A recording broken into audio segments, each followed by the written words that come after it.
Representatives of the Arnold Trail Historical Society.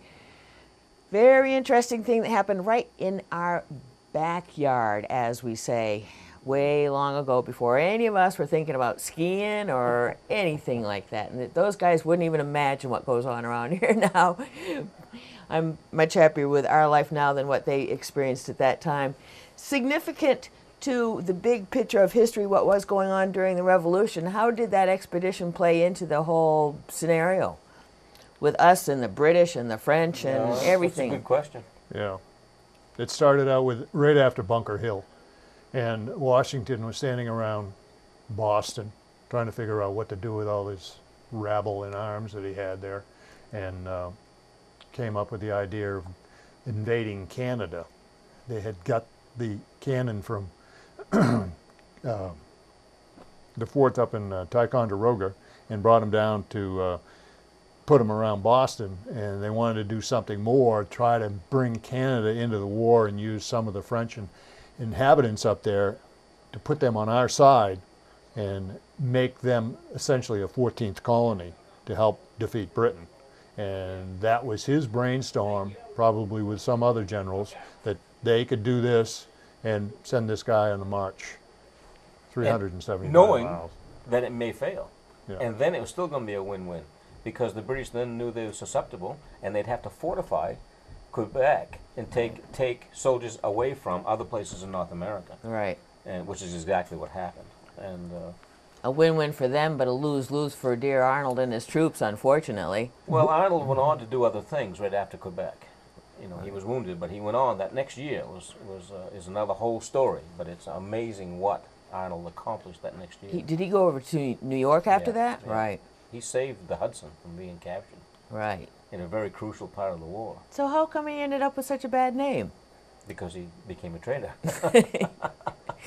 See, that just goes to show you have one screw up in life and everybody remembers that screw up, not all the good stuff you did before. That's True just enough, how we true are, enough, isn't it? yeah.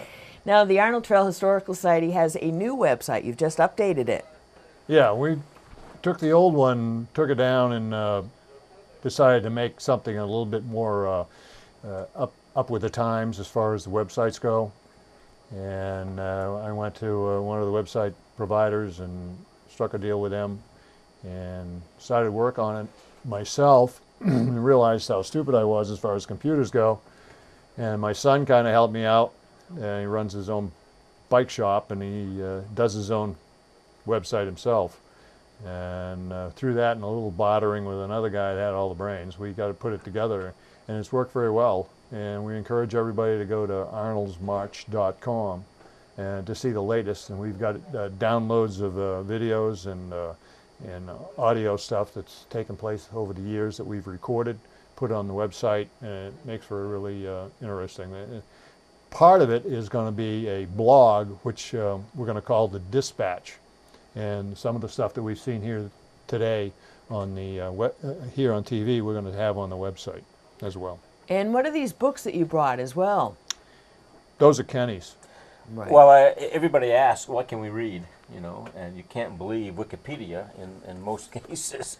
So we have a few books that were written recently. Through a Howling Wilderness. Yep, by Thomas Desjardins. He's a board member. Again, he's a historian in the state of Maine. And Benedict Arnold's Army by Arthur Liftowitz is an excellent book. There's another one that I don't have here. That Benedict Arnold's yeah. Army. yeah.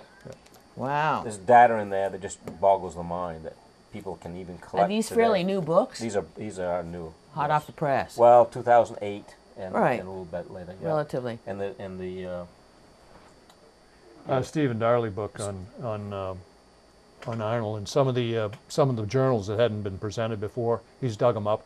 He's also made a list of all the people that participated, all the names. Wow. And in some cases, the ages. Most of the guys were young, 18, 25. Of course. A lot of the officers were up there in their 40s. Wow. I think Arnold was around 35 to 36 at the time he went up and took charge of everything. But it brings it all of it together. It tells how many people died in the wilderness on the way up. It tells interesting stories. One of these books here tells the story of how the men found the remains of bodies when they escaped from Quebec a few did escape, and they walked back down the back in the same route that they came up, and they were bumping into clothes, skeletons, things they found in the woods. Dear. Well, it's probably a good read, but not necessarily the happiest book at times, no doubt, but it'd be a really good historical read for somebody who wants a fascinating look at the past. So. Yeah. Right. Well, thanks, guys, for coming in and sharing that little bit of local historical knowledge, which I think too few people know about. Hopefully we'll help spread the word and get more people involved so they go to the website. How else can they support? Well, they can join. It's $30 a year per person, and that comes with a few bennies that we throw in there, and we have family memberships, individual memberships, and I think association memberships. And we have outings, we have events during the year, we have trail building, research, a whole bunch of different things going on. Yep. All kinds of cool things. Thanks for coming in, fellas. Thank you.